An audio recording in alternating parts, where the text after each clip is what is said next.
What's up, guys? Welcome back to the podcast. This is the NM Anomaly podcast. So I'm changing things up. I will either be picking stories from the news, different things like that, if it fits the topic. If not, I'm going to try to find a true story or something, a story that relates to the topic and is very inspirational, right? So that is what my goal is with this podcast now. Is yes, I will still try to pick out stories every once in a while, do an episode on that, talk about it, give my opinion on it, for sure.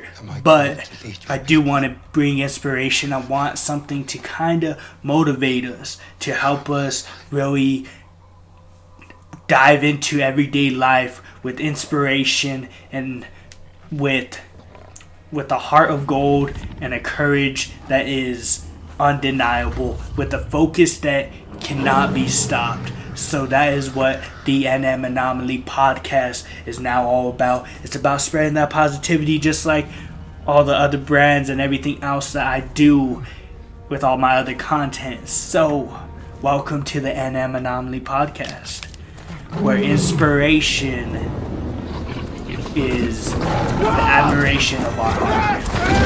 So let's go ahead and hear from our sponsor. Then we're going to hear a true story of the bravery and the courage of this young child in Indonesia and the obstacles she had to overcome, and how it could inspire you and change your mindset and change your heart towards other people. So let's go.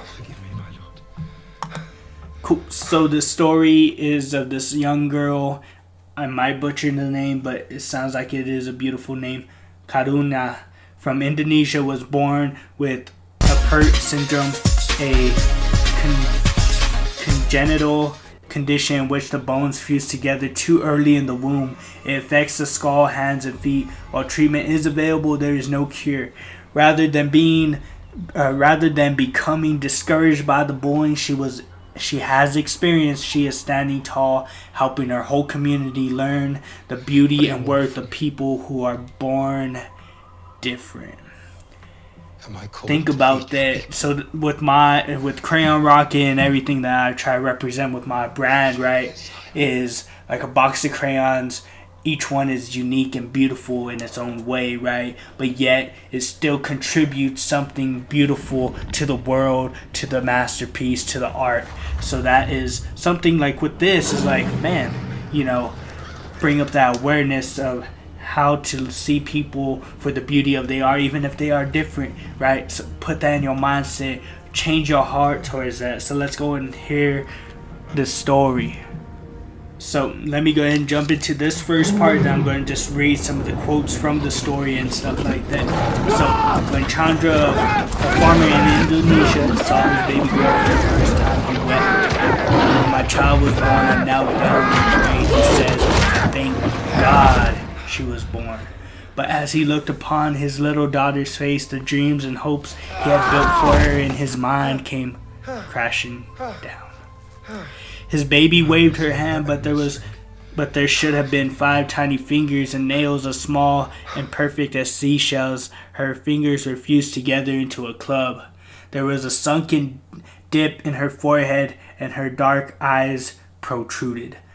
He said, I felt crushed and hopeless.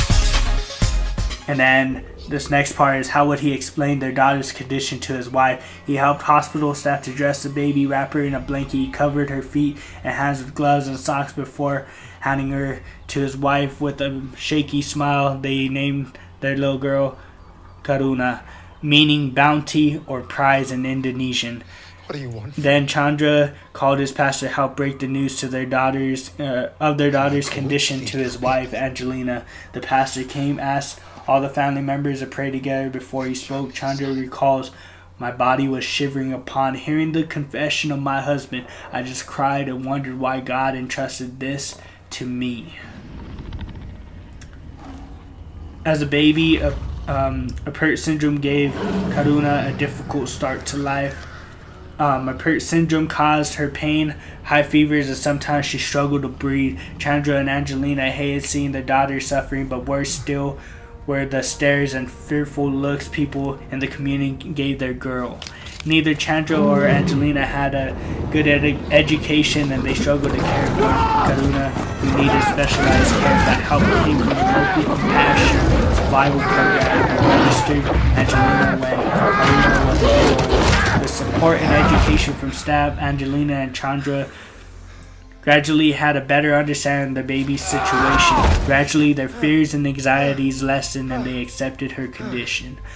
Through home visits and activities at the Compassion Center, staff encouraged them to think positively about their baby. Today, they are Karuna's biggest fans and fiercest advocates. They said, I started to feel strong, or Angelina said, I started to feel strong, told my husband that I love her more than if I had a healthy child without disabilities. It is because of the strength of God. Right? Another thing, and then this is a quote from the little girl. I love to play with my friends at school and at the center. I love to lead prayers or singing.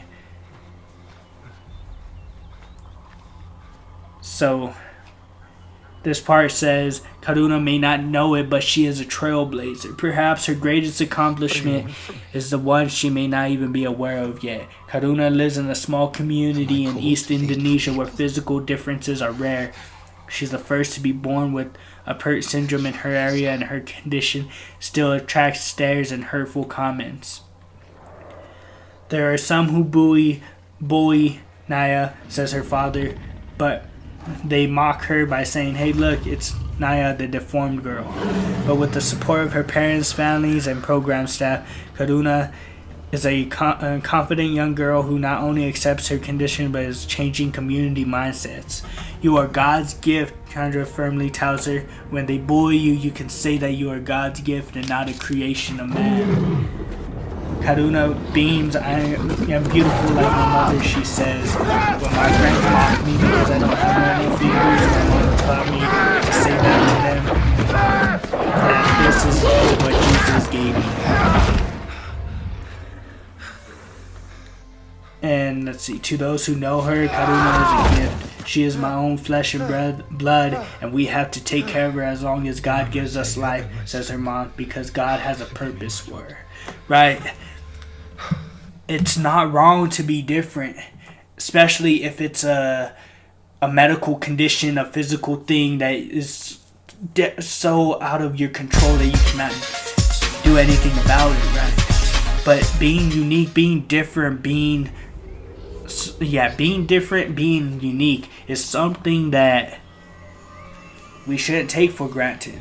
We shouldn't, because this is something that it is a gift from God. Like, some of us might think of it like, man, what did I do? What did they do? You know, they try to blame God. They try to put in these different narratives. But nah, it is important to be brave, right? The way that her parents are teaching her, raising her, building that confidence, and her, you know, putting it out there, showing it, right, is something that we could all take to heart, take to mind, right? Be brave. Like, just because you're different, just because maybe some people may look at you differently, they don't believe in you the way that your family believes in you, the way your friends believe in you, the way you believe in yourself, the way that God believes in you, right?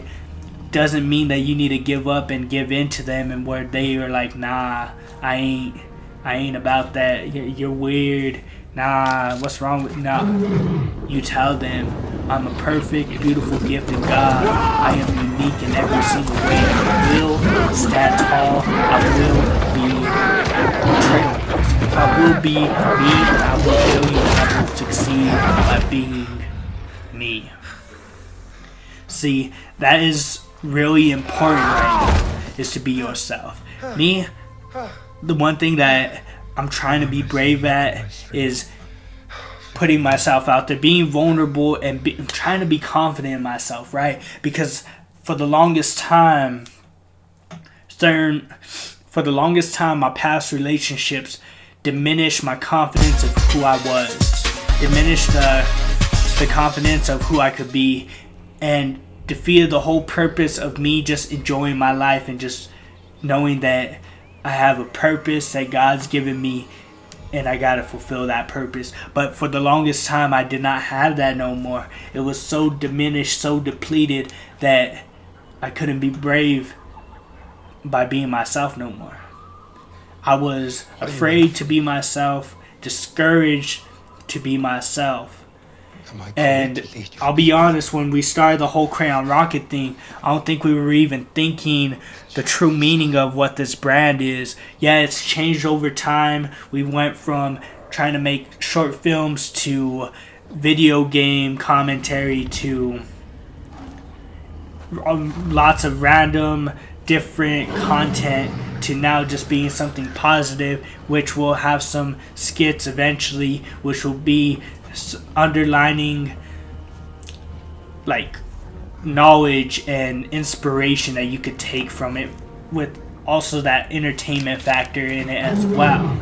So now that I'm seeing all this and I'm like, okay, cool, I'm networking with these other people with the Zia Network, I'm seeing what they're doing, I'm seeing these podcasts, I'm trying to get my mind right, I'm trying to watch what I eat, I'm trying not to eat out like I used to. I'm trying to build this confidence and this focus that I need, right? And I'm starting to see that. I'm starting to be a little bit more brave in that confidence in myself. I'm starting to be more brave in being myself. You need to be brave in order to make it further in life. You need to be brave to get out of your comfort zone. You need to be brave to defeat that anxiety. You need to be brave to defeat the enemy. You need to be brave to accomplish those goals and to fulfill the purpose of life that God has given you, right? And now that I'm thinking the other day, I was like, man, I'm just trying to be positive, but I'm like neglecting why, and that why was God. What do you want from me? And then with this, I was like, you know what, man? I'm going back to my roots. Am I cold? During high school, after high school, I was so on fire for God. I was always doing everything for God, right? Doing this, doing that. I'm back to it. I'm going to be brave in who I am. I'm going to be brave in my faith. I'm going to be brave in every aspect of my life, as long as it involves God. Y'all may not believe, and if you do, amazing, and if you don't, it's all good. Just know that I'ma still love you the way I should love you, no matter what you believe, no matter who you are, what you do, whatever it is, because we need to be brave in that, and by taking that step and showing love to one another, even if we may not understand each other, even if we may not agree with each other on certain things. You need to be brave and take that step into being courageous and loving one another. So thank y'all for listening to NM Anomaly. This week we talked about being brave. We talked about being inspired and taking that courageous step to show love and to know that we are loved and we are unique and beautiful the way that God made us, and we are a gift. We are a gift, and it is amazing. And y'all need to, y'all need to realize that there's a love that's inside of you that's burning, that needs to be let out and shared with other people. So think about that. Love one another. Be brave. Be courageous. Share this with other people. Tell people about it. This is life, and let's walk it together. This is the NM Anomaly. Anomaly is something that doesn't fit in, and let's be honest. What do you want? We live in a city, in a state where everyone's mindset is different. We're following trends, we're following this, but there's not enough encouragement out there. There's not enough positivity out there. There's not enough inspiration out there, and not even just that, we ain't sharing it with one another. We ain't, embracing it. We ain't letting it fill our soul and be projected out to other people. We're living in negativity, and we're continuing in embracing that negativity. So that's why we're an anomaly, and that's why this is all about being real. This is all about being yourself and being brave and courageous no matter what it is. Be that anomaly. be different. I appreciate y'all listening. The quality is now better. I'm using my good microphone, so it's going to be a lot better now. So I appreciate y'all, and stay tuned to next time. You are my savior and my strength.